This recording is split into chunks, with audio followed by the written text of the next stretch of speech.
नमस्कार सांग मैंने आपण समस्त मो स्टोरी चैनल स्वागत। चलतु कहानी शुणा कहलो बौल किए तो बरर भाग 16। आपण मानक सुंदर सुंदर मतामत पाई बहुत बहुत धन्यवाद सांग मैंने। पूर्व भाग गुड़िक पढ़ा को अनुरोध रहा। व्यक्ति जनक रूपा मुह को एक लय देखुले। अचानक तांकर से जंत्रणा जड़ित दुई आखिरे माने मुझे प्रश्न करी तार उत्तर तो आपण माने मानस बाबू बोली बहुमात्रा देइछंती। चलतु शुणा प्रकृत उत्तरटी कौन। खुशीर बिजुली जेमिति चमकी उठिला। खुशी रे विभोर होई से डाकिले मिनी। रूपा आउ बृंदा पुणी थरे भल भावरे चिन्हिबाकू चेष्टा करुथिले सेई व्यक्ति जनकू। रूपा आखिरे लुह ढळ ढळ होला। 2 दिन आगरू मिनी पिउसीक रूम रु डायरी भितरे मिलिथिया फटोटी एई व्यक्तिंकर थिला। से खूब आनंद आउ भावबोल होई कहिला, मानस पिउसा एते वर्ष परे अचानक सांग माने केमिति आपण माने गेस करी जानी देउछंती। आपण मानको बहुत बहुत धन्यवाद। एमिति गोटिए आत्मीयतार संपर्क रे केही जणे तांको संबोधन करूछि सुनी सेई व्यक्ति जनक भी खूब आत्महरा हेउथिले। से बसिथिबा चेयर छाड़ी रूपा पाखकू पळेई आसी पुणी थरे पचारे, कौन कहिलो आउ थरे कुह। हाँ पिउसा मु मिनी नुह मु रूपा। संपर्कर सबु खिय जोड़ी मानसबाबू कहिले, तमे ताहले रुद्र भाईर झियो ना। हाँ मु रूपा तांकरी झियो। एथर मानसबाबू रूपा मुंडरे खूब स्नेहरे हाथ बुलेई आनी कहिले, मारे थरटिए तुम पिउसी को एइठिकू आनी परिबो। मिनी केमिति अछि, कोउठी अछि से, ताकू थरटिए देखिबाकू इच्छा मोर। दीर्घ 20 वर्ष होला सेई गोटिए आशारे बोधुए बंचिछि मु। रूपा खूब आश्चर्य होला। मानस पिउसा भी ताहले जानी नाहंती मिनी पिउसीकर कौन हैला बोली। से पचारिला, आपण भी ताहले जानी नाहंती मिनी पिउसीकर कौन हैला बोली। ता छड़ा एइठी एमिति एते वर्ष होला जेजे आपनकू काहेकि रखिछंती। से गोटिए दीर्घ निश्वास छाड़िले। आखिरे घनेई आसिला अदिनिया बादल। से बोधे सेई राति को फेरुथुले 20 वर्ष तलर सेई अशुभ राति। मिनी पिउसी आउ तांको बाहाघर राति को बन दुर्गांको मंदिर रे हेउथला। से अनेक लंबा कहानी रे माँ, तमे दुहे एइठी को केमिति आसिलो, आउ से झियो जनक किए, तम तनु पिउसी केमिति अछंती। से बृंदा रघु मौसांक झियो। तनु पिउसी तांको बाहाघर पर विदेश रे एबे रहुचंती। आउ मो मिनी कुआडे गला से। आखिरे तांकर झलक थिला लुहधारे। पिउसा सेई रहस्य टिकक जानिबाकू तो आजी खोजु खोजु आपणको पाखरे पहुंची पारिलु आमे। से राति तो आपणको गुली लागिथिला, पुणी कौन हला। मानसबाबू केमिति गोटे संदेह आखिरे रूपा को देखुथिले। सेतेबेले तो यार जन्म भी नथिला, हेले एसबू केमिति जानिला।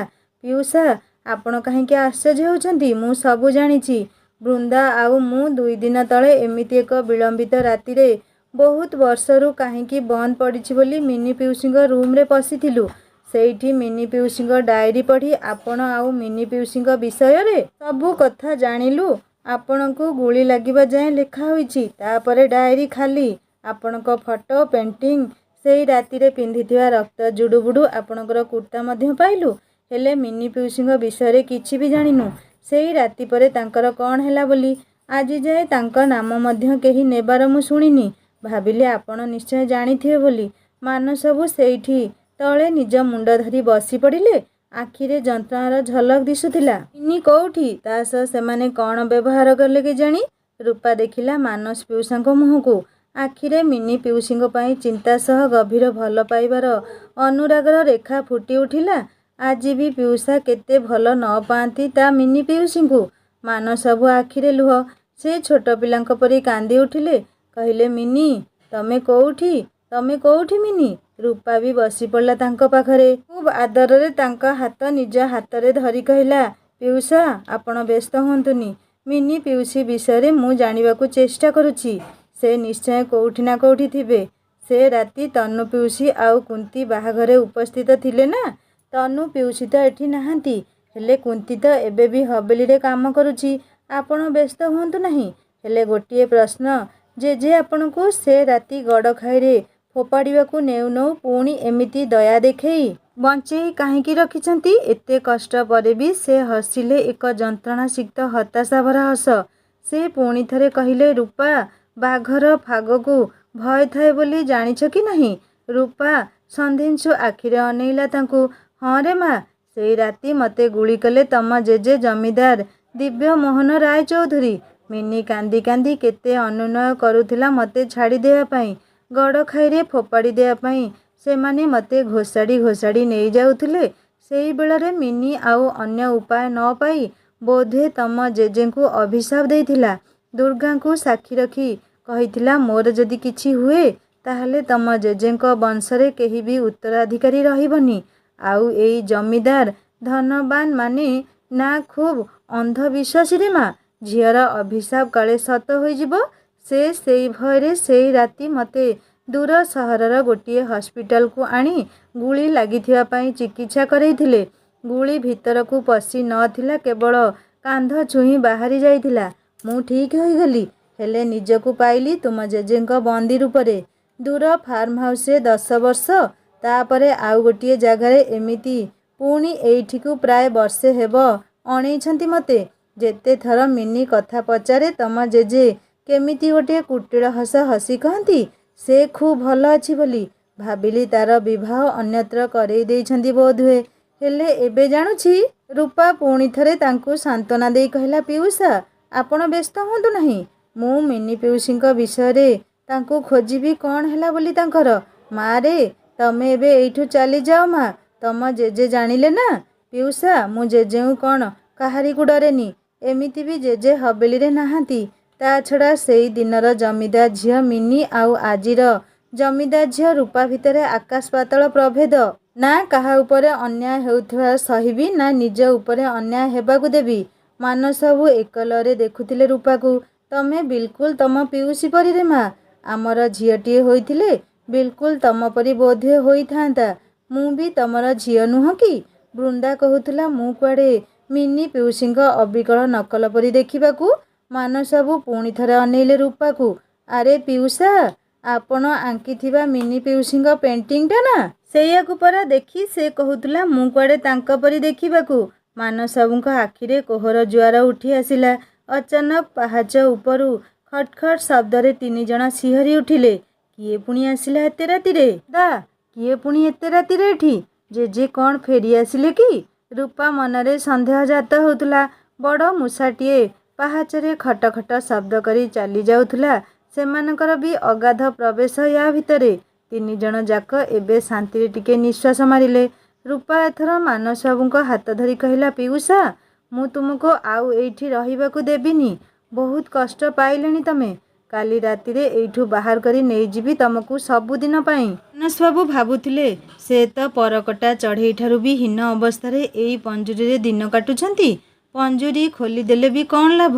ସେ ତ ଉଡ଼ିବା ଭୁଲିଗଲେଣି। ଆଖିରେ ଲୁହ ଜକେଇ ଆସିଲା ତାଙ୍କର। ସେ ସେଇ ଭିଜା ଆଖିରେ କହିଲେ, ମା ରେ, ଏଇଠୁ ମୁଁ କୁଆଡ଼େ ଯିବି? ୟା ଭିତରେ 20 ବର୍ଷ ପରା ବିତିଗଲାଣି। ବାହାର ଦୁନିଆ କ'ଣ ସେଇଠି ସେଇ ଦିନରେ ଅଟକି ଯାଇଥିବ? ସେ ତା ଗତିରେ ଧାଇଁଛି ଆଗକୁ। ମୁଁ ଆଉ କ'ଣ ତାଳ ଦେଇ ପାରିବି ଏଇ ଦୁନିଆ ସହ? କୁଆଡ଼େ ଯିବି ଏତେ ବର୍ଷ ପରେ? ମିନି ଯୋଉଠି ନାହିଁ, ସେଇଠି ବା ସେ ଜୀବନର କ'ଣ ମୂଲ୍ୟ ଅଛି? ରଙ୍ଗହୀନ ସବୁ କିଛି ମୋ ପାଇଁ। କୋଉଠିକି ଫେରିବି ମୁଁ? ଏତେ ବର୍ଷ ପରେ କିଏ ମୋତେ ଗ୍ରହଣ କରିବ ଯେ? ମୋ ମା, ସେ ଅଛନ୍ତି କି ନାହାନ୍ତି ମୁଁ ଜାଣିନି। 2 ଭଉଣୀ, ସେମାନେ ନିଜ ପରିବାରରେ ବ୍ୟସ୍ତ ଥିବେ। ମୁଁ କାହିଁକି ସେମାନଙ୍କ ଉପରେ ବୋଝ ହେବି? କହୁ କହୁ 2 ଆଖିରୁ ବହି ଚାଲିଥିଲା ବହୁ ଦିନ ସଞ୍ଚିତ ତତଲା ଲୁହଧାର। ବହୁ ଦିନରୁ ସଞ୍ଚିତ ହୃଦୟର କୋହ ଯେମିତି ବନ୍ଧ ବାଡ଼ ମାନୁ ନଥିଲା। ରୂପା ମନରେ ଜେଜେଙ୍କ ବିରୁଦ୍ଧରେ ଜାଗି ଉଠୁଥିଲା ଘୃଣାର ବିଦ୍ରୋହ। ଜଣେ ଭଲ ଉଦ୍ୟମାନ ଡାକ୍ତରଙ୍କ ଜୀବନ ନଷ୍ଟ କରିଦେଲେ ସେ କେବଳ ନିଜର ଅହଙ୍କାର ପାଇଁ। କ'ଣ ମିଳିଲା କାହାକୁ? ନିଜ ଝିଅ କି ସୁଖ ପାଇଲା ଯେ? ନା ଏଇ ମଣିଷ ଜଣକ ସୁଖ ପାଇଲେ? କାହାକୁ ତ କିଛି ମିଳିଲାନି। ତଥାପି କାହିଁକି ଜେଜେ ମିଛ ଅହମିକା ନେଇ ଏତେ ଗର୍ବ କରୁଛନ୍ତି? ରୂପା ବୁଝିପାରୁ ନଥିଲା। ସେ ଖୁବ୍ ଆତ୍ମୀୟତାର ସହିତ କହିଲା, ମୁଁ କେବେ ବି ତମକୁ ଏମିତି ଏଇ ଅନ୍ଧାର ଘରେ ବନ୍ଦୀ ଜୀବନ ଆଉ କାଟିବାକୁ ଦେବିନି ପିଉସା। ତମକୁ ମିନି ପିଉସୀଙ୍କ ରାଣ।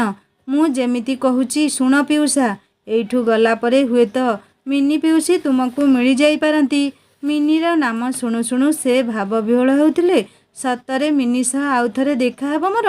ମାନସବାବୁଙ୍କ ଆଖିରେ ଆଶାର ଆଲୁଅ ଜଳି ଉଠିଲା ଯେମିତି। ସେ ଆଶାୟୀ ହୋଇ ରୂପାକୁ ଅନେଇଥିଲେ। ଆଶାହୀନ ମରୁସମ ଜୀବନରେ ଯେମିତି ଆଶାର କିରଣ ରୂପା ବୁଣି ଦେଉଥିଲା। ହଁ ପିଉସା, ଏଇଠୁ ଯିବା ପାଇଁ ମୁଁ ବ୍ୟବସ୍ଥା କରିଦେବି। କାଲି ରାତିରେ ଏଇଠୁ ବାହାର ହେବାକୁ ପଡ଼ିବ। ଜେଜେ ହବେଲିରେ ନାହାନ୍ତି ଏବେ 4 ଦିନ ପାଇଁ। ମୋର ଜଣେ ସାଙ୍ଗର ବାପା କଟକର ରିହାବିଲିଟେସନ୍ ସେଣ୍ଟରରେ ଡାକ୍ତର ଅଛନ୍ତି। ତେଣୁ ପିଉସା, ସେଇଠି ତମେ ଆଗ ରହିବ। ପିଉସା, ତମେ ଜଣେ ଡାକ୍ତର, ବ୍ୟସ୍ତ କାହିଁକି ହେଉଛ? ଏଇଠୁ ଗଲା ପରେ ସବୁ ରାସ୍ତା ନିଶ୍ଚୟ ଭଗବାନ ଦେଖେଇବେ। ଯେବେ ଏଇଠୁ ବାହାରିବାର ରାସ୍ତା ସେ ଦେଖାଉଛନ୍ତି, ତାପର କଥା ବି ସେ ହିଁ ବୁଝିବେ।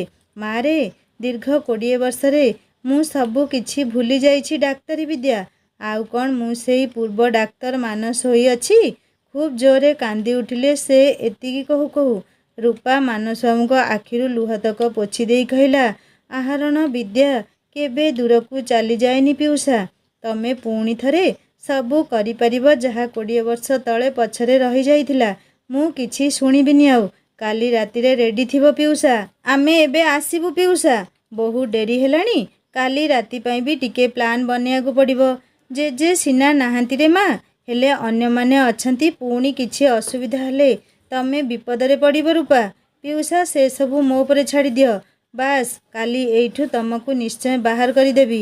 ରାତିରେ ନା, ସବୁ ଚାକର ବାକରଙ୍କ ଖାଇବାରେ ନିଦ ଔଷଧ ମିଶେଇ ଦେବି। ସେ ସବୁ ମୋତେ ଜଣା କ'ଣ କରିବାକୁ ପଡ଼ିବ। ମାନସବାବୁ ରୂପା ମୁହଁକୁ ଅନେଇଲେ। ବିଲକୁଲ ମିନିର କାର୍ବନ କପି। ଆଉ ବୁଦ୍ଧି ବି ସେମିତି ଦୁଷ୍ଟ ଆଉ ଚଞ୍ଚଳ। ସେ ତା ମୁଣ୍ଡରେ ହାତ ରଖି କହିଲେ, ଭଗବାନ ସବୁ ଖୁସି ଦିଅନ୍ତୁ ତମକୁ ରେ ମା। ଖୁବ୍ ଖୁସି ରୁହ ତମେ। ଆମେ ଆସୁଛୁ। ଏତକ କହି ବୃନ୍ଦା ଆଉ ରୂପା ସେଇ କୋଠରୀରୁ ପୁଣି ଉପରକୁ ଫେରିଲେ। ଆଲମିରା ଭଳି ଦିଶୁଥିବା କବାଟ ସେମିତି ବନ୍ଦ କରି, ରୁମ୍ ଲକ୍ କରି ରୂପା ନିଜ ରୁମ୍ରେ ଆସି ଶୋଇଗଲା। ହେଲେ ଆଜି ଯୋଉ ଦୃଶ୍ୟ ସେ ଦେଖି ଆସିଲା, ଆଖିରୁ ତାର ନିଦ ହଜି ଯାଇଥିଲା। ମାନସ ପିଉସା ବଞ୍ଚିଛନ୍ତି ତାହେଲେ, ଯୋଉଟା ସେ କେବେ ଭାବି ନଥିଲା। ହେଲେ ଏମିତି ଜୀବନ, କେମିତି ପଶୁଠାରୁ ହୀନ ଜୀବନଯାପନ କରୁଛନ୍ତି ସେ। ଜେଜେବାପା କେଡ଼େ ନିଷ୍ଠୁର ସତେ। ମଣିଷ ବେଶରେ ଜଣେ ରାକ୍ଷସ କହିଲେ ବି ଭୁଲ ହେବନି। ପିଉସାଙ୍କ ଜୀବନର ଅମୂଲ୍ୟ 20 ବର୍ଷ ବର୍ବାଦ କରିଦେଲେ ଜେଜେ। ଛି, କି ଅଲଜ୍ଜା ମଣିଷ। ମଣିଷ ପୁଣି ମଣିଷ ପ୍ରତି ଏତେ ନିଷ୍ଠୁର ହୋଇପାରେ? ଆଖିରେ ତାର ଲୁହ ଜକେଇ ଆସୁଥିଲା ପିଉସାଙ୍କ ପାଇଁ। ହେଲେ ମିନି ପିଉସୀ କାହାନ୍ତି ପୁଣି? ତାଙ୍କୁ ବି କ'ଣ ଏମିତି କୋଉଠି ରଖିଛନ୍ତି ଜେଜେ? ନା ନା, ନିଜ ଝିଅକୁ କ'ଣ ଏମିତି ବନ୍ଦିନୀ କରି ଜେଜେ ରଖିପାରିବେ କେବେ? ହେଲେ କୋଉଠି ସେ ପୁଣି ଅଛନ୍ତି? ନିଦ ବହଳ ତା ଆଖିରେ ମାଡ଼ି ଆସୁଥିଲା ଏଇ ଚିନ୍ତାରେ। ମାନସବାବୁଙ୍କ ଶୁଷ୍କ ମନ ନଦୀରେ ଆଶାର ଜୁଆର ମାଡ଼ି ଆସୁଛି ଧୀରେ ଧୀରେ। ସେ ପୁଣି ଏଇଠୁ ମୁକୁଳି ଗଲା ପରେ ମିନିକୁ ଖୋଜି ପାଇବେ ଆଉ ଥରେ? କ'ଣ ସତ ହେବ ରୂପାର କଥା? ଅନେକ ପ୍ରଶ୍ନ ମନରେ ତାଙ୍କର ଆଜି ଖେଳି ବୁଲୁଛି। ରୂପା ଛୋଟ ପିଲାଟିଏ କହିବାକୁ ଗଲେ ତା କଥାରେ କ'ଣ ଏମିତି ଆଶା କରିବାଟା ଠିକ୍ ହେବ? ପର ମୁହୂର୍ତ୍ତରେ ମନ ପୁଣି କାହିଁକି କେଜାଣି ରୂପା କଥାରେ ବିଶ୍ୱାସ କରିବାକୁ ତାଙ୍କୁ ବାଧ୍ୟ କରୁଛି। ସେ ପୁଣି ଥରେ ଆଶାର ସ୍ୱପ୍ନର ଚଉହଦୀରେ ବୁଲିବାକୁ ଲାଗିଲେ। ସବୁ ଅନ୍ଧାର ହଟିଯିବ ମୋ ଜୀବନରୁ। ସେ ପୁଣି ଥରେ ଆଉ ଗୋଟିଏ ନୂଆ ଜୀବନର ଅୟମାରମ୍ଭ କରିପାରିବେ। ଏ ମନ ବି ଖୁବ୍ ଅଜବ। ଟିକିଏ ଖୁରାକ ଦରକାର ମିଠା ସ୍ୱପ୍ନଟିଏ ଦେଖିବାକୁ। ସେ ସ୍ୱପ୍ନ କେତେଦୂର ସତ ମିଛ ସେ ଜାଣିବାକୁ ଚାହେଁନି। ବାସ୍ ସ୍ୱପ୍ନ ଇଲାକାରେ ପାଦ ରଖିବାକୁ ଛଟପଟ ହୁଏ। ରାତିରେ ଆଉ ନିଦ କାହିଁ? ନିଦ ବି ସ୍ୱପ୍ନ ଦେଖିବାକୁ କହି ଦୂରକୁ ଚାଲିଗଲା। ଯୋଉ ସ୍ୱପ୍ନ ବହୁତ ଆଗରୁ ତାଙ୍କ ଆଖିକୁ ଆସିବା ଭୁଲି ଯାଇଥିଲା, ଆଜି ପୁଣି ଏକ ସକାଳର ଘୋଷଣା ହୋଇ ସାରିଲାଣି। ମାନସବାବୁ ଭାବୁଥିଲେ, ଆଜିର ସୂର୍ଯ୍ୟଦେବ କ'ଣ ତା ପାଇଁ ମୁକ୍ତିର ସମାଚାର ନେଇ ଆସିଛନ୍ତି? ଏତେ ବର୍ଷର ବନ୍ଦୀ ଜୀବନରୁ ପୁଣି ମୁକ୍ତିର ସ୍ୱାଦ ସେ ଚାଖିବେ କାଳେ? ଉଡ଼ିଯିବେ ମୁକ୍ତ ଆକାଶର ବିହଙ୍ଗଟିଏ ହୋଇ। ହେଲେ ପରତ ଜମିଦାର ବାବୁ ବହୁତ ଆଗରୁ କାଟି ଦେଇଛନ୍ତି ତାଙ୍କର। ସେ ଉଡ଼ିବେ କେମିତି? ପୁଣି ଭାବୁଛନ୍ତି, ଉଡ଼ିବାକୁ ଇଚ୍ଛା ଥିଲେ ନୂଆ ପର ଅଙ୍କୁରିବାକୁ ବା କେତେ ସମୟ ଲାଗିବ? କାହାର ପାଦ ଶବ୍ଦରେ ମାନସବାବୁ ନିଜ ଭିତରକୁ ଫେରି ଆସିଲେ। ସେ ପୁଣି ସାଜିଗଲେ ସେଇ ବନ୍ଦୀ ସ୍ୱପ୍ନ ଇଲାକାରୁ ଫେରିଆସି ଆଗରେ ଠିଆ ହୋଇଥିଲା ହବେଲିର ଚାକର ମଧୁ। ହଁ, ଜମିଦାର ବାବୁଙ୍କ ବିଶ୍ୱସ୍ତ। ସେଇଦିନ ବି ଗୁଳି ଲାଗିବା ପରେ ମାନସବାବୁଙ୍କୁ ଘୋଷାଡ଼ି ନେବାରେ ସାହାଯ୍ୟ କରିଥିଲା ମଧୁ। ଖାଇବା ନେଇ ଆଣି ଦେବାଠୁ ଆରମ୍ଭ କରି ସବୁ କଥା ମଧୁ ହିଁ ବୁଝେ ମାନସବାବୁଙ୍କର। ଡାକ୍ତରବାବୁ, ଆଜି କ'ଣ ମନ ବହୁତ ଖୁସି ଅଛି ଆପଣଙ୍କର? ମାନସବାବୁଙ୍କୁ ଦେଖି ମଧୁ କହିଲା। ନିଜର ମୁକ୍ତିର ସମ୍ଭାବନାରେ ସେ ଖୁବ୍ ଖୁସି ଅଛନ୍ତି। ଆଜି ରାତିରେ ରୂପା ଏଇଠୁ ତାଙ୍କୁ ବାହାର କରି ନେଇଯିବ ବୋଲି କହିଯାଇଛି। ପିଲା ଦୁଇଟି କେତେ ବା ବୁଦ୍ଧି ତାଙ୍କର। ହେଲେ ବି ଆଜି କାହିଁକି ରୂପାକୁ ଦେଖିବା ଆଉ ତା କଥା ଶୁଣି ମାନସବାବୁଙ୍କ ମନରେ ଆଶାଟିଏ ଜାଗିଛି। ମନର ଦର୍ପଣ ହେଉଛି ଏଇ ମୁହଁ। मनर खुशी निश्चय एते वर्ष परे मुखमंडल झलसी उठुची, जहाँकि मधु आखिरु भी बाद जाई नथिला। कौन डाक्तर बाबू आज एते खुशी कौन पाई अछंती? मधुआ पुणी थरे तार प्रश्न दोहरेइला। मानसबाबू थरे ता मुह को अनेई मुह तलकू पोतिले। आज खाद्य जेमिति अनेक स्वाद अछि। मिनी कथा आज कहीं खूब मने पड़ुछि डाक्तर बाबूंकर। मिनी एबे कोउठी? ता सहित तांको बापा की प्रकार व्यवहार कले किछि जणा नहीं। केते थर एई चाकर मधु को पचारिछंती, जमीदार बाबू को भी पचारिछंती, हेले किछि उत्तर दियंतिनी तांकू। कौन बंदी जिए रहे से केबे खुशी भी हेई परिबनी? पचारले मानस बाबू। नाई डाक्तर बाबू, एते वर्ष भितरे एमिति खुशी तम मुहरे केबे देखिनी तो सेइथिपाई पचारिली। रूपा आजी खूब व्यस्त। केमिति रातिरे मानस बाबू को जेजेंको काळ कोठरीरू मुक्त करिवो से तांकू आशा तो देई आसिला, एबे केमिति पूरा करिवो? मन भितरे अनेक चिंता तार योजना खेलुछि। निज सांग शैलजा को फोन सबु कथा बुझेई केमिति ता बापांकू राजी करेइबो। गाड़ी पठेई रिहाबली स्टेशन केन्द्र को पीयूषा को नेबा पाई सेई चिंतारे से घारी होउतुला। आज रातिरे तांकू बाहर न कले जेजे फेरी आसिबे तो सबू पुणी गड़बड़ होइजिबो। आउ केबे मानस पीयूषा बाहर आलोक देखि पारिबे नाही। रूपा निजर कॉलेज सांग शैलजा को फोन लगे मानसबाबूଙ୍କ विषय सम्यक कहिला। सांगर बापांकू जेबे एसबू जणेइला से खुशी होई कहिले, जाहा हो तमे काहाकू साहाय्य करिया पाई एते तत्पर। खूब शुणी खुशी लागिला। तमे चिंता करनी, रातिरे निश्चय गाड़ी पहुँचीबो। सेइठिकार ठिकणाटी दियो। एमिति पीड़ित लोकंकु तो पुणी थरे थैथान करिबा केन्द्रर लक्ष्य। खूब भल कथा झियो। धन्यवाद अंकल, आपण बहुत बड़ साहाय्य कले। आजी बहुत बड़ चिंतारू उद्धार कले। एति कही पुनर्वास तो ए संस्थार लक्ष्य। एथिरे धन्यवाद देबार कौनसी कथा नहीं झियो। धन्यवाद तो मु तमकू देबा कथा। एमिति जणे पीड़ित विषय तमे चिंता करी साहाय्य करबाकू आगे आसीछ। रूपा मुंडरू अधा चिंता गला जेमिति, आउ अधा चिंता दूर हबो जेबे मानस बाबू पुनर्वास केन्द्र रे पहुँची जिबे। मनरे खूब खुशीर झलक, अजणा आनंद तांकू विभोर करुछि जेमिति। दिनर शेष प्रहर, गोधूली लगन उपगत प्राय। रूपा दौड़ी गला काशतंडी फूलबन को। आजी किंतु काशतंडी हसुथिले खूब खुशी रे। रूपा भी खुशी हैला। आउ अस्तगामी सूर्य रातिर कार्य विषय अवगत करई फेरी गले। रूपा फेरिला हवेली भितर को। रूपा ब्यागटीए सजाला मानस बाबूଙ୍କ ପାଇଁ। जेमिति किछि नित्य व्यवहार जिनिस सह किछि पैसा आउ मिनी पिउसीर डायरी एवं पेंटिंग रखिया को भूली नथिला से ता भितरे। बाहर को बाहरी गले एसबू पिउषा को खूब खुशी देव। राति 11टा उपर हेलानी। रूपा आउ बृंदा खूब सतर्कता सहित मानस बाबूଙ୍କ पाखरे पहुँचिले। मानस बाबूଙ୍କ आखिरे मुक्तिर आशाटी कड़ लेउटेई गला। आखिर ज्योति जली उठिला। से खूब आवेगरे कहिले, माँ रे तू सतरे आसीचु? मु केबे भाभी पारु नथिली एमिति। पिउषा केमिति कथा कहूच तुमे? आसीबी कौन? एबे उठ, बाहरे गाड़ी आसीबो। अबे मु सबु व्यवस्था करी देइछि। उठ पिउषा उठ जल्दी।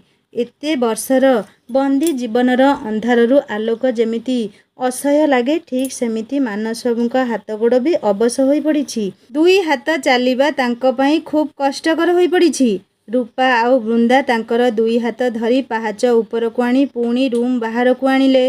रूपा आखिरे पुणी थरे लुह जकेई आसिला। जेजेंक अमानुषिकता उपरे खूब क्रोध आउ घृणा आसुथिला तार।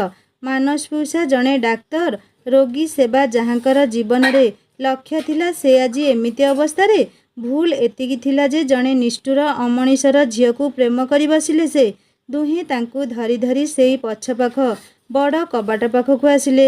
एते वर्ष परे मानस बाबू सेई हवेली, सेई कबाट, सेई स्मृति आउ तांको मिनी कथा सबू किछि क्षणिकरे जीवंत होई उठिला जेमिति। आखिरे अमानिया लुह बहिबाकू लागिला। बृंदा कबाट खोलिला। पुणी बाहर को बाहरिले सेमाने तीन जण खूब सतर्कतार सह। गेस्ट हाउस आगरे मानस बाबूଙ୍କ पाद अटकी गला। रूपा आउ बृंदा मध्य अटई गले तांका सह। केते मधुर स्मृति एई गेस्ट हाउस एई जागा सह अतीत गर्भरे लीन होई जाइछि सते। जराजीर्ण गेस्ट हाउसर चाबिटी को छुई खूब भावुक हेले से। केवल मुहरु बाहरिला, मिनी ए मिनी। ମିନି ତୁମେ କୋଉଠି ଏବେ? ସେ ଯେମିତି 20 ବର୍ଷ ତଳର ମାନସବୁ ପାଲଟି ଯାଇଥିଲେ। ସେଇ ଦିନ ଭିତରେ ଘେରାଏ ବୁଲି ଆସିଲେ। ମିନିର ବଦମାସି କଇଁଛ ଉପରେ ମହମବତୀ। ସେ ହସିଦେଲେ ଟିକିଏ ସବୁ କଥା ଭାବି। ପୁଣି ମନେ ପଡ଼ିଲା ମିଛ ନରକଙ୍କାଳ ଦେଖି ମିନି କେତେ ଡରି ଯାଇଥିଲା। ସେ ପୁଣି ଉଦାସ ହୋଇ କହିଲେ, ସରି ମିନି। ସତେକି ମିନି ଥିଲା ତାଙ୍କ ଆଗରେ। ପିଉସା, ସମୟ ଖୁବ୍ କମ୍। ଆଉ ଟିକିଏ ଆଗରେ ଗାଡ଼ି ଠିଆ ହୋଇଛି। ଚାଲ ଜଲ୍ଦି ଏଠୁ। ମୋ ମନ କହୁଛି ନିଶ୍ଚୟ ଦିନେ ମିନି ପିଉସୀ ସହ ଦେଖାହେବ ଆପଣଙ୍କର। ତମେ ପ୍ରଥମେ ଏଇଠୁ ଆଗ ଚାଲ, ବାହାରକୁ ବାହାରି ଯାଅ, ତାପରେ ସବୁ ରାସ୍ତା ଦେଖାଯିବ ନିଶ୍ଚୟ। ମାନସବାବୁ ନିଜ ଭିତରକୁ ଫେରିଲେ।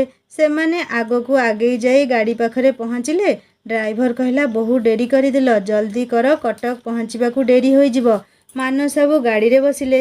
ତାଙ୍କୁ ବିଶ୍ୱାସ ହେଉନଥାଏ ସେ ଆଜି ସେଇ କାଳ କୋଠରୀରୁ ବାହାରି ମୁକ୍ତିର ଆଲୁଅ ଭିତରକୁ ଯାଉଛନ୍ତି ବୋଲି। ଆତ୍ମା ତାଙ୍କର ଉଛୁଳି ଉଠୁଥିଲା। ସେ ନିଜର ଅଶ୍ରୁ ଆଉ ରୋକି ପାରୁନଥିଲେ। ଅଚାନକ ହବେଲିର କୁକୁର ସେରୁ ଖୁବ୍ ଜୋରରେ ଭୁକି ଭୁକି ଦୌଡ଼ି ଆସିଲା ସେମାନଙ୍କ ପାଖକୁ। ମାନସବାବୁ ଆଉ ସେ ଡ୍ରାଇଭର ଖୁବ୍ ଡରିଗଲେଣି। ଏବେ ନିଶ୍ଚୟ ହବେଲିର ନୌକର, ଚାକର, ଜଗୁଆଳି ଉଠି ପଡ଼ିବେ ସବୁ। ପୁଣି ଥରେ ମୁକ୍ତିର ଆଲୋକ ନ ଦେଖୁଣୁ ତାଙ୍କୁ ସେମାନେ ସେଇ କୋଠରୀ ଭିତରେ ବନ୍ଦ କରିଦେବେ। ମାନସବାବୁ ଆସନ୍ନ ବିପଦର ଭୟରେ ଶିହରି ଉଠିଲେ। ହେଲେ ରୂପା ସେଇ କୁକୁର ମୁହଁରେ ଏମିତି ପାହାରଟିଏ ବଜେଇଲା ସେ ପୂରା ଚୁପ୍ ହୋଇଗଲା। ମାଲିକର କନ୍ୟା ଯେ ରାତିର ଏଇ କାମରେ ସାମିଲ ଅଛନ୍ତି ଜାଣି କୁକୁର ସେରୁ ବି ଚୁପ୍ ହୋଇଗଲା। ହେଲେ ଆଖି କରାଟି ମାନସବାବୁଙ୍କୁ ଦେଖିବାରୁ ନିବୃତ୍ତ ହେଉନଥିଲା। କିଏ ଏଇ ଅପରିଚିତ? କୁଆଡ଼େ ଯାଉଛନ୍ତି ଏତେ ରାତିରେ ବୋଲି ସେରୁ ବି ଭାବୁଥିବ। ସେ ଖାଲି କୁଁ କୁଁ ହୋଇ ରୂପା ଚାରିପଟେ ଚକର କାଟୁଥିଲା। ସତେ ଯେମିତି କହୁଥିଲା, ଏଇ କ'ଣ କରୁଛ ତମେ? ମାଲିକ ଆସିଲେ କ'ଣ କହିବେ? ବିଦାୟ ନେଇ ଯିବାର ବେଳା ଆସିଲା। ଏଇ 2 ଦିନ ପରିଚୟରେ ରୂପା ତାଙ୍କୁ ନିଜ ବାପାଙ୍କ ପରି ସ୍ନେହ ଆଉ ଭକ୍ତି ଢାଳି ଦେବାରେ କାର୍ପଣ୍ୟ କରିନାହିଁ। ଆଉ ମାନସବାବୁ ସେଇ ପ୍ରଥମ ଦେଖାରୁ ନିଜ ଝିଅ ବୋଲି ସ୍ୱୀକାର କରିନେଇଛନ୍ତି ରୂପାକୁ।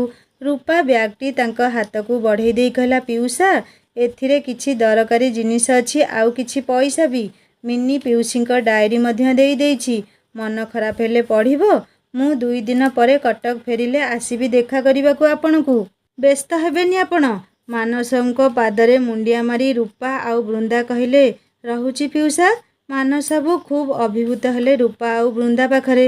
ସେ ତା ମୁଣ୍ଡରେ ହାତ ରଖି କହିଲେ, ତମେ ମୋତେ ଋଣୀ କରିଦେଲ ମା।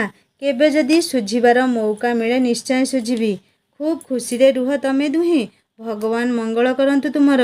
ଡ୍ରାଇଭର ଗାଡ଼ି ଷ୍ଟାର୍ଟ କରି ସାରିଥିଲା। ମାନସବାବୁ ଖୁସି ଆଉ ଦୁଃଖ ମିଶା ଆଖିରେ ବିଦାୟ ନେଉଥିଲେ। ଅନ୍ଧାର ବକ୍ଷରେ ମାନସବାବୁଙ୍କୁ ନେଇ ଗାଡ଼ିଟି ଅଦୃଶ୍ୟ ହୋଇଗଲା। ରୂପା ଦୀର୍ଘ ନିଶ୍ୱାସଟିଏ ଶାନ୍ତିରେ ଛାଡ଼ିଲା ଆଉ ମା ବନଦୁର୍ଗାଙ୍କୁ ହାତ ଯୋଡ଼ି କହିଲା, ମା, ଏତେ ବର୍ଷର ଅପେକ୍ଷା ସଫଳ ହେଉ। ମାନସ ପିଉସାଙ୍କୁ ମିନି ପିଉସୀ ଖୁବ୍ ଶୀଘ୍ର ମିଳିଯାଆନ୍ତୁ।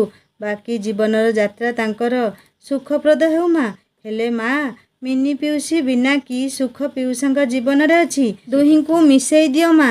ଦୁହେଁ ଖୁବ୍ ଖୁସିରେ ହବେଲି ଫେରି ଆସିଲେ। ଆଖିରେ ଖୁସିର ନିଦ୍ରା ଘାରି ଘାରି ଆସୁଥିଲା ଯେମିତି। ସକାଳେ ଖୁବ୍ ଡେରି ଯାଏଁ ରୂପା ଶୋଇ ରହିଲା। ମନେ ମନେ ଏତିକି ଶାନ୍ତି ଥିଲା, ଜଣେ ନିର୍ଦ୍ଦୋଷ ବ୍ୟକ୍ତିଙ୍କୁ ସେ ନ୍ୟାୟ ଦେଇପାରିଛି। ପିଉସା ଏବେ ରିହାବ୍ ସେଣ୍ଟରରେ ପହଞ୍ଚି ଯିବେଣି। ଯେହେତୁ ସେ ଜଣେ ଡାକ୍ତର, ଏସବୁ ପରୀକ୍ଷାରୁ ଖୁବ୍ ଶୀଘ୍ର ରିକଭର ହୋଇପାରିବେ। ଭଗବାନ ତାଙ୍କୁ ଖୁବ୍ ଶୀଘ୍ର ସାମାନ୍ୟ କରିଦିଅ। ହଠାତ୍ କାନରେ ପଡ଼ିଲା ଜେଜେଙ୍କ କଥା। ଆରେ ଆରେ, ଜେଜେ ତାହେଲେ ଆଜି ସକାଳୁ ଫେରି ଆସିଛନ୍ତି ହବେଲିକୁ। ଆରେ, ଏ ସେରୁ କେମିତି ହେଉଛି ଆଜି? ମୋ ଗୋଡ଼ ତଳେ ପଡ଼ି କ'ଣ କହିବାକୁ ଚେଷ୍ଟା କରୁଛି ଯେମିତି। କ'ଣ ହେଲା ରେ ସେରୁ? କ'ଣ କହୁଛୁ ତୁ? ରୂପା ଜାଣିଛି କୁକୁର ଗୁଡ଼ା କେମିତି ବଫାଦାର। କାଲି ରାତି କଥା କହିବାକୁ ଚେଷ୍ଟା କରୁଛି ନିଶ୍ଚୟ। ହେଲେ ସେରୁ ନା ମୁହଁ ଖୋଲି କହିପାରିବ, ନା ଜେଜେ ସ୍ୱପ୍ନରେ ବି ଚିନ୍ତା କରିପାରିବେ ସେ ଏଇଠୁ ମାନସବାବୁଙ୍କୁ ଭଗେଇ ଦେଇଛି ବୋଲି। ହଁ, ବହୁତ ଇଚ୍ଛା ଜେଜେଙ୍କ ପ୍ରତିକ୍ରିୟା ଦେଖିବାକୁ। ମାନସ ପିଉସାଙ୍କ ଶୂନ୍ୟ କୋଠରୀ ଦେଖିବା ପରେ। ହେଲେ ଜେଜେ କେମିତି କାହିଁକି ନିଘଣ୍ଟ ସମୟ ପୂର୍ବରୁ ଫେରି ଆସିଲେ? ସେ ଯାହା ହଉ, ତା କାମ ସେ ସାରି ଦେଇଛି। ମାନସ ପିଉସା ଏବେ ମୁକ୍ତ ଆକାଶର ବିହଙ୍ଗଟିଏ। କାଲି ଗୋଟିଏ ଦିନ ପରେ ସେମାନେ କଟକ ଫେରିଯିବେ। ଜେଜେ ବସି ଶୂନ୍ୟ କୋଠରୀକୁ ଦେଖି ଖାଲି ମନେ ମନେ ଘୁଣି ହେଉଥିବେ। ନା କାହାକୁ କହିପାରିବେ, ନା ସହିପାରିବେ। ରୂପା ଜେଜେଙ୍କ କଥା ଭାବି ହସିଦେଲା ବିଦ୍ରୂପର ହସଧାରେ। ସନ୍ଧ୍ୟାରେ ରୂପା ଦେଖିଲା ତା ଜେଜେ ଖାଲି ରାଗରେ ଫଁ ଫଁ ହେଉଛନ୍ତି। ଅଯଥାରେ ନୌକର, ଚାକର ଉପରେ ଗାରୁ ଗାରୁ ହେଉଛନ୍ତି। रूपा जानला एसबू मानस पियूषा फेरार हेबार प्रतिक्रिया तो नुह। एमिति सन्देहर निआरे जलुथाओ जेजे तुम्हें किए बाहर करी नेईगला तम कैद को बोली। राति पाइले सेमाने कटक फेरीजिबे। पुणी थरे हवेली शून्य होइजिब। रूपार जेजेमा आजिरु मुह सुखई सारेणी। वर्षर एई दुर्गा पूजारे पुओ बोहू नातुणी दुई घर को आसती। 10 दिन केमिति बीती जाए जना पड़ेनी। तापरे पुणी शून्य हो जाए हवेली। जेजेमा मन दुखरे शोइछंती। रूपा बसी पड़ला तांको पाखरे। जेजेमा को अनेई भाबुछि सतरे जेजेमा केड़े हतभागीटिए। निज झियो कोठी ता सह कौन हैला से आजी जाए जानी नाहंती। आउ जेजे ए बयसरे जेजेमा को धोखा देउछंती। रूपार इच्छा थिले भी मिनी पिउसी विषय पचारिबाकू से पचारि पारुनी। कारण जेजेमा आघात पाइबे काले।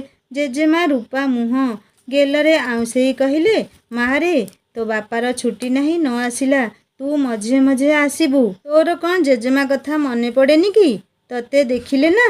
रूपा मने मने भाबुथिला जेजेमा कथा पूरा कर मते देखिले तमर मिनी पिउसी कथा मने पड़े बोली। सेतक काहींकी बाहर को बाहर करुन। से राति आउ कौन घटिथिला कुह जेजेमा मते। जेजेमा उठी जाई निज आलमीरा खोलिले। गोटिए गहना बाक्स खोली रूपा को देखेई कहले जोटा पसंद ने एइथिरु रे माँ। रूपा कहला अरे जेजेमा सबू केते सुंदर डिजाइन हेछि। से मल्ली कढ़ डिजाइन सरू चेन टे उठेई कहला एइटा खूब सुंदर हेछि। मु एइटा पिंधुछि कही बेकरे पिंधि पकेला। बास से गोटाक नेबु केवल। हाँ जेजेमा कटक रे तो गलारू दिनरे छिंडेई नहीं जाउछंती।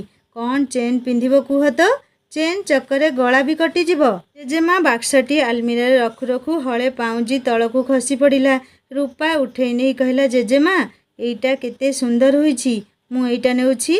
जेजेमा टिके दो पांच हेले देबा पई कारण कौन बोली रूपा को आउ जानिबाकू बाकी रहिलानी। सेइटा निश्चय मिनी पिउसीर। से कहला जेजेमा तमे जहा भाबुछ से सबु किछि हेबनी मो सह। मु रखुछि एई पाउंजी हलक। जेजेमा केमिति बुझेबे मिनी पाई जिए किणिथिले हेले से सौभाग्य तार पिंधिबा पाई हेलानी। झियो कथा भाबी जेजेमा आखिरु केतेबेले 2 टोपा बहिगला लुह। से निजे मध्य जानी नाहंती। रूपा चाहिए भी तांको किछि साहाଯ୍य करि पारुनी। जीभ आगरे मिनी पिउसीको नाम आसी रहीगला। से हवेलीरू मानस पिउसा को भगेई देइछि दूरकू जेजेंको हाथ पाहांतारू। ए कथा जेजे केबे सहजरे ग्रहण करि परिबे नहीं। एबे जदि ता मुहरु जेजेमा कि जेजे केही मिनी पिउसीर नाम शुणती सबु संदेह ताहारी उपरे ठूल हब। रूपार भावना न सरुणु दिव्य बाबू खूब राग तमतम होई रूम भीतर को पशि आसिले। पचारे मु नथिबा समय हवेली को कही अन्य लोक आसीथिला। सांगमानी रूपा जो भली कामटी कला डाक्तर बाबू को बंदी जीवन मुक्ति करी ताकू आपण माने किभली धन्यवाद देबे कमेंट करी निश्चय जणैबे। एबे जमीदार बाबू आगो को कौन करिवे नेक्स्ट पार्ट रे सुनिबा। कहानी केमिति लागिला मते कमेंट करी जणैबे। आउ जदि भल लगी थाए सब्सक्राइब करी बेल आइकन निश्चय दबे। हिंदी स्टोरी चैनल को विजिट करंतु सांगमाने। Marriage with love part by part upload करी चलीछि। आपण माने कहानी सुनंतु बहुत हृदयस्पर्शी लव स्टोरी टिए। कहानी सुनी सारी सब्सक्राइब निहाती करिवे। रहुछि देखा हवा नेक्स्ट पार्ट रे आहुरी सुंदर हबो कहानी आगो को। नमस्कार जय जगन्नाथ।